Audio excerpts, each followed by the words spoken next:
Hi, and welcome to the next video in our Pre-Synod Assembly informational video series. In today's video, we'll be talking about some of the specifics of parliamentary procedure that we will be observing during Synod Assembly this year. We'll talk about how we will be receiving floor nominations, about how you can propose motions or amendments, and how the Assembly will vote on proposed motions or amendments. To read a written overview of these processes, you can view the Rules of Procedure section of Part 1 of the Bulletin of Reports. First, floor nominations. Floor nominations will be received between 8:30 a.m. and 8 o'clock p.m. on Friday, June 4th, 2021. Floor nominations must be submitted during this window of time to allow enough time for our Synod Assembly Tech team to process each of the floor nominations and ensure that their names are on the first ballot. You can submit nominations from the floor using the Floor Nominations Google form that is available on the Synod Assembly page on our Synod's website. This form also includes information about which of the positions can receive floor nominations. Next, introducing a motion or amendment. Along with being presented verbally, the language of a motion or amendment must be submitted using the Motions or Amendments Google form on the Synod Assembly page on our Synod's website. While you're encouraged to discuss motions or amendments in other forms of communication, such as a Zoom chat or an email, this Google form is the only way that we will be formally receiving the language for a motion or amendment. Other forms of communication will not be considered valid for submitting a motion or amendment. We will be using the chat function to facilitate the process of speaking in favor or against a motion or amendment, or to make a point of privilege. First, you will need to raise your hand with the raise hand function on Zoom. You can find this raise hand function under the Reactions tab. You will be called on in the order of hands.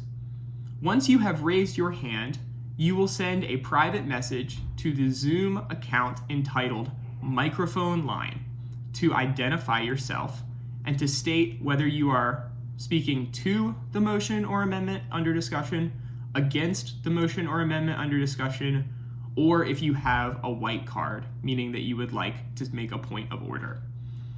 If you are sharing a screen with other voting members, please identify who is speaking when you contact Microphone Line. Please do not speak without being called on. When it is your turn, you will be sent a request to unmute by the host of the Zoom call. We will take care of lowering your hand once you have spoken. When you begin, please say your name, congregation, and where your congregation is located.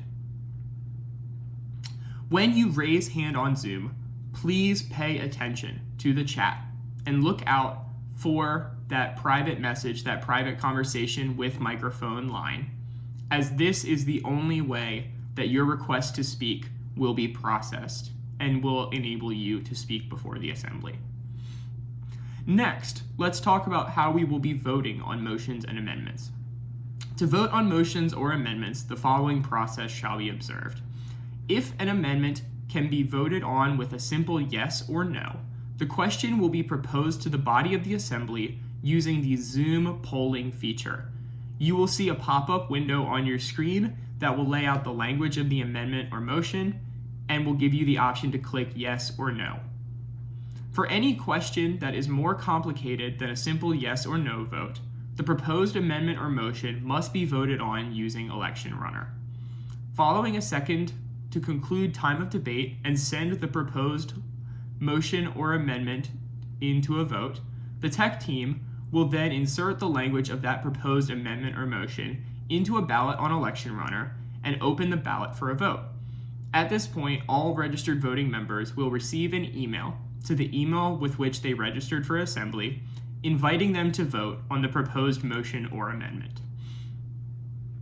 You might be able to tell that these processes are more complicated when we are in an online format than when we are in person. And as we've learned, as we've tested these processes out, they take a little bit more time than they do when we're in person. We ask for your patience and flexibility as we go through this process together, and we are so excited to be able to facilitate these processes together at Synod Assembly this year. Thank you.